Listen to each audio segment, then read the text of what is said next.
Assalamualaikum warahmatullahi wabarakatuh. Alhamdulillahirabbil alamin. Wassalatu wassalamu ala asyrafil anbiya'i wal mursalin nabiyina Muhammadin wa alihi wa sahbihi wa man tabi'ahum bi ihsanin ila yaumiddin. Asyhadu an la ilaha illallah wahdahu la syarikalah wa asyhadu anna Muhammadan abduhu wa rasuluh. Qala Allah ta'ala fi kitabihil karim, ya ayyuhalladzina amanu taqullaha haqqa tuqatih wa la tamutunna illa wa antum muslimun, amma ba'd. Ikhwatal Islam, azani Allah wa iyyakum. Alhamdulillah kita bisa berkumpul di majelis yang mulia ini. Tiada lain adalah dalam rangka talabul ilm. Walaupun sebetulnya ya yang lebih cocok untuk duduk di sini ya para asatidzah di sini sebetulnya. Ya Ustaz Rizal Juliar, Ustaz Fatur Rahman, Masya Allah, itu dua teman saya waktu di Al-Irsyad. Ya, Masya Allah, saya tidak menyangka bisa ketemu mereka berdua di sini, Masya Allah. Ya, dua Ustaz yang fadil. Terutama guru saya Ustaz Muhammad Wujud, beliau itu guru saya waktu di Al-Irsyad. Ya. Makanya keberadaan mereka di majelis ini bikin saya bingung, Mbak. Ya mau ceramah di depan ustadz-ustadz, Masya Allah, kayak apa ya? Apalagi ada Ustadz Zaki di sini, Masya Allah. Ikhwatul Islam, namun tentunya ya mudah-mudahan sedikit ilmu yang saya hendak sampaikan ini bermanfaat, terutama buat saya pribadi dan buat para ikhwah sekalian. Dan untuk asatidzah anggap saja ini murojaah. Dan tolong kalau ada kesalahan tolong diluruskan. Judulnya tentang amalan ringan berpahala besar. Betul nggak? Betul kan? Amalan ringan berpahala besar. Menurut kalian ada nggak sih amalan ringan berpahala besar, Mas? Hah? Sebetulnya ringan atau tidak ringan itu ya yang menentukan adalah keimanan. Bagi orang yang beriman, beramal saleh, hatinya ya dipenuhi dengan cahaya iman, sebetulnya insya Allah Allah berikan kepada dia keringanan. Tapi bagi orang yang tidak beriman atau banyak berbuat maksiat, amal bagi dia terasa berat. Karena ya akhwat Islam, faktor yang menyebabkan amal itu menjadi berat diantaranya adalah penyakit hati. Penyakit hati seperti apa? Kemunafikan. Sebagaimana Allah menyebutkan dalam surat At-Taubah, walau aradul khuruja la'addu lahu 'uddah walakin karihallahum bi'athahum fathabbatahum wa qila qa'udu ma'al qa'idin. Kalaulah mereka ingin keluar untuk pergi ke medan perang, tentu mereka akan sudah bersiap-siap. Akan tetapi Allah tidak suka keluarnya mereka menuju medan perang. Maka Allah jadikan berat di hatinya tersebut. Dan dikatakan kepada mereka, duduklah bersama orang-orang yang duduk. Syekh Abdurrahman As-Sa'di dalam kitab ya tafsir beliau, ketika menafsirkan ayat itu, ya Allah menjadikan berat orang-orang munafik karena kemunafikan mereka. Maka dari itu ketika kita dijadikan berat untuk beramal saleh, berarti itu ada faktor penyakit hati berupa kemunafikan tersebut, ya akhwal Islam. Maka ketika kita mau sholat berat, orang munafik berat nggak sholatnya, Pak? Berat. Allah mengatakan innal munafiqina yukhadi'una Allah wa huwa khadi'uhum wa idza qamu ila shalah qamu kusala yura'una an-nas. Sesungguhnya orang munafik itu menipu Allah dan Allah akan tipu mereka. Apabila mereka berdiri untuk sholat, mereka berdiri dengan malasnya. Tuh lihat, malas, berat. Amal soleh bagi mereka berat. Ya. Wa idza qamu ila shalah qamu kusala yura'una an-nas wa la yadhkuruna Allah illa qalila. Mereka pun riya, ingin dilihat manusia, dan mereka tidak berzikir kepada Allah kecuali sedikit. Sampai-sampai zikir saja bagi orang munafik itu berat, Mas. Padahal apa sih susahnya mengucapkan subhanallah? Cuma 1 detik kita ucapkan subhanallah, alhamdulillah, la ilaha illallah, Allahu akbar. Semua kita pasti mampu mengucapkannya. Ringan, tapi karena penyakit hati itulah yang menyebabkan berat. Amal soleh yang ringan itu menjadi berat karena adanya penyakit-penyakit hati tersebut. Iya. Yang kedua, apa yang membuat amal itu berat, Mas? Karena adanya dosa. Ya, oleh karena itu Ibnu Qayyim rahimahullah mengatakan al-ma'asi tud'iful qulub. Maksiat itu melemahkan hati. Hati kita aja lemah gara-gara maksiat itu, ya akhwal Islam.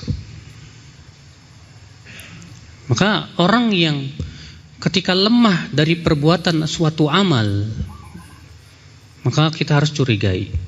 Kita curigai jangan-jangan hati kita kemasukan dosa. Makanya kita banyak istighfar kepada Allah Subhanahu wa taala. Ikhwatul Islam, azani Allah wa iyyakum. Ini 2 perkara yang sangat banyak menjadikan seseorang itu amal yang ringan pun sebetulnya jadi berat buat dia. Adanya penyakit kemunafikan dan adanya penyakit karena akibat pengaruh dosa tersebut, ya akhwal Islam. Adapun kalau hatinya bening, Masya Allah, hatinya dipenuhi dengan cinta kepada Allah, cinta kepada Rasulnya, iman kepada Allah dan kehidupan akhirat, insya Allah amalan saleh bagi dia ringan, insya Allah. Allah berikan bantuan kepada dia untuk beramal saleh. Walaupun tentunya pada hakikatnya sebagian orang ada yang dibukakan oleh Allah sebagian amal, ya, tanpa yang lainnya. Ada orang yang dibukakan pintu puasa, ada orang yang dibukakan pintu salat, ada orang yang dibukakan pintu zikir, ada orang yang dibukakan pintu sedekah. Jarang orang yang dibukakan semua pintu-pintu kebaikan tersebut. Ikhwatul Islam, saudara-saudaraku sekalian. Lalu bagaimana, apa sih amalan yang ringan tapi pahalanya besar sekali, Masya Allah. Iya. Ikhwatul Islam, amalan yang ringan dan pahalanya besar. Yang pertama adalah iman kepada Allah. Ringan, insya Allah. Al-Imam Ibnu Qayyim dalam kitab Miftah Daris Sa'adah, ketika membahas tentang fadlul ilm, keutamaan ilmu,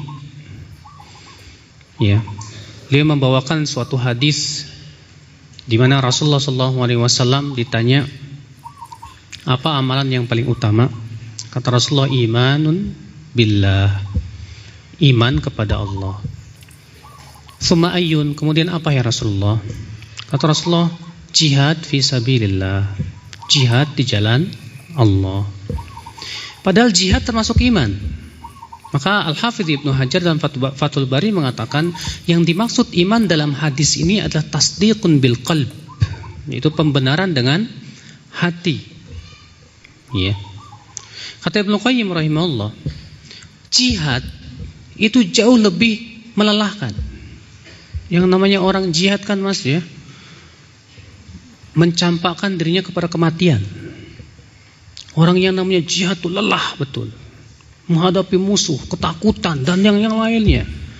Ternyata Rasulullah mengatakan iman kepada Allah jauh lebih utama daripada jihad. Iya. Iman kepada Allah Subhanahu wa taala yang sudah saya sebutkan tadi, yang dimaksud dalam hadis tersebut kata Ibnu Hajar Al-Asqalani, tasdiqun bil qalb, yaitu pembenaran dengan hati, yakin akan rububiyatullah, yakin akan uluhiyatullah, yakin akan asma wa sifatnya Allah Subhanahu wa taala. Itu adalah merupakan amalan hati, Mas. Amalan apa? Amalan hati semuanya, ya akhwat Islam. Kemudian Al-Imam Ibnu Qayyim rahimahullah beristimbat dari hadis itu apa? Ini menunjukkan bahwa amal hati lebih utama daripada amal anggota badan. Sedangkan menuntut ilmu itu termasuk amalan hati. Sehingga dari situ beliau beristinbat, ini menunjukkan bahwa menuntut ilmu itu amalan yang sangat utama sekali. Iya. Terlebih keimanan kita tidak akan lurus tanpa ilmu, ya akhul Islam. Kita beriman kepada Allah tapi kita tidak punya ilmu, tidak akan pernah lurus selama-lamanya. Ikhwatul Islam, saudara-saudaraku sekalian. Ini yang pertama. Amalan ringan tapi amalannya luar biasa, Pak.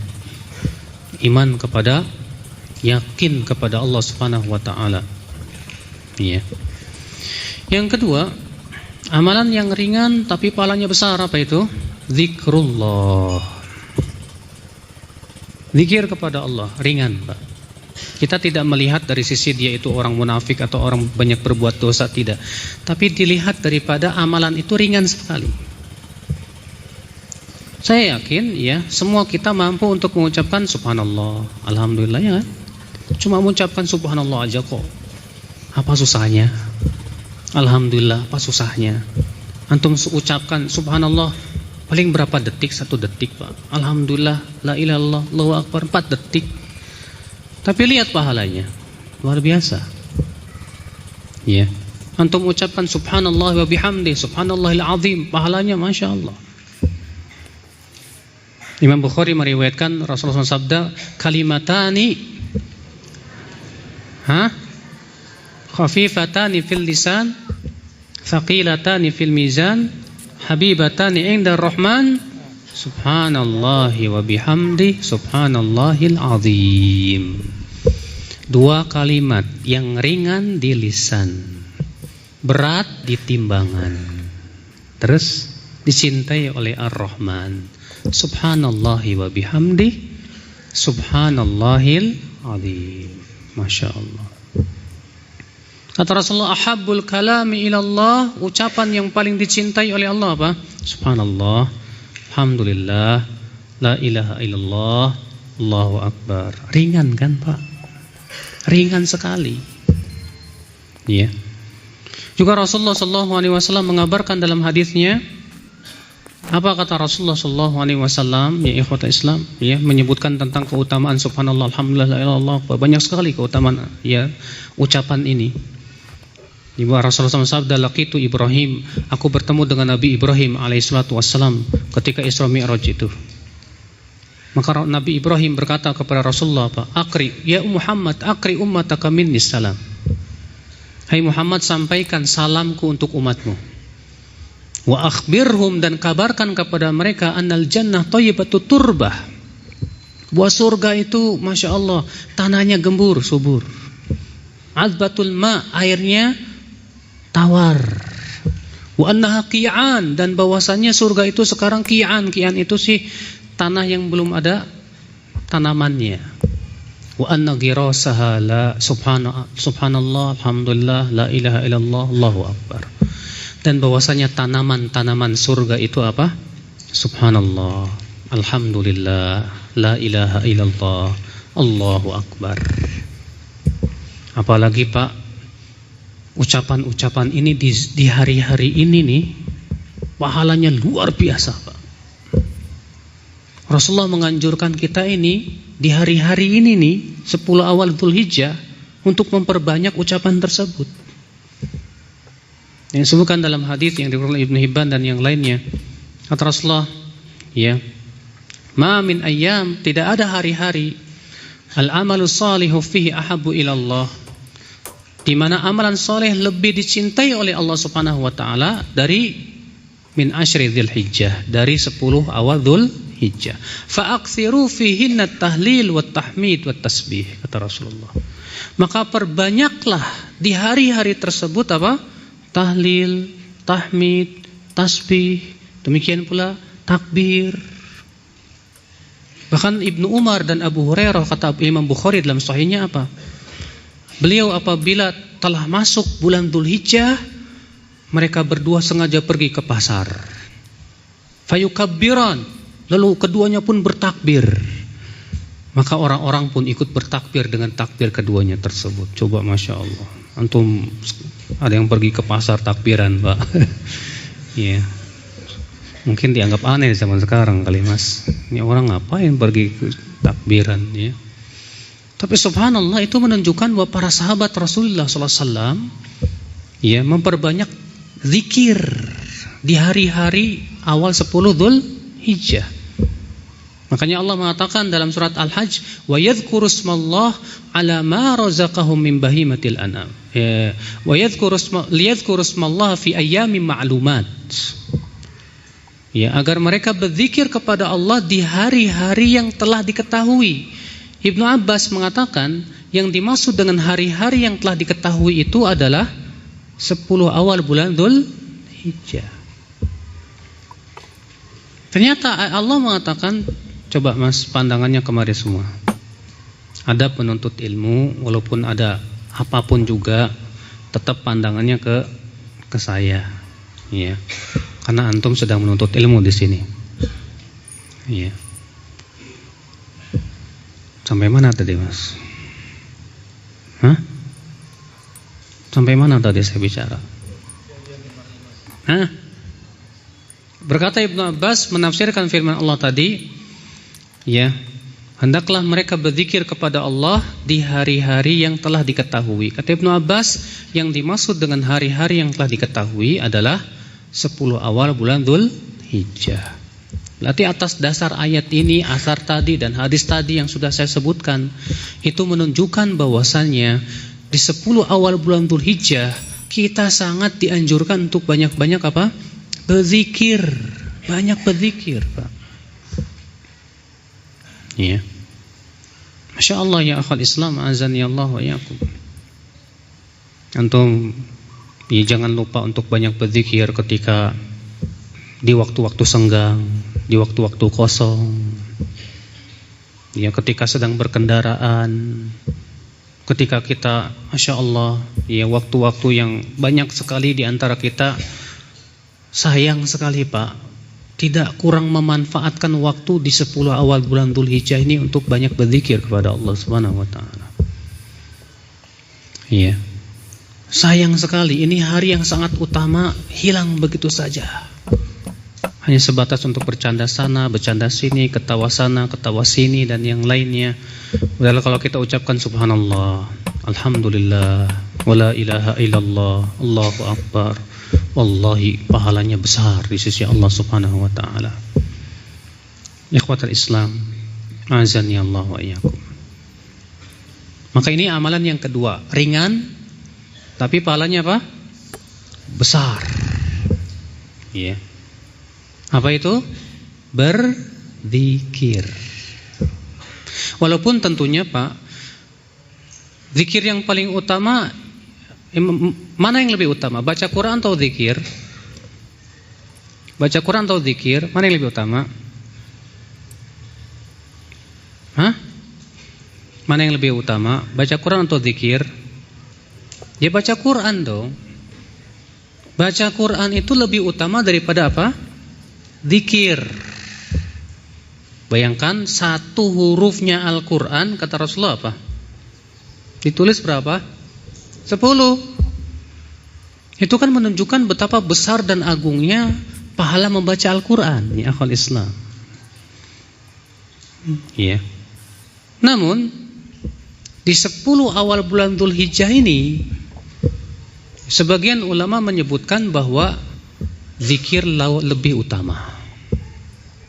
Kenapa? Pertama karena adanya anjuran langsung dari Allah, yang kedua dari Rasulullah, dan itu yang ketiga yang diamalkan oleh salafus saleh.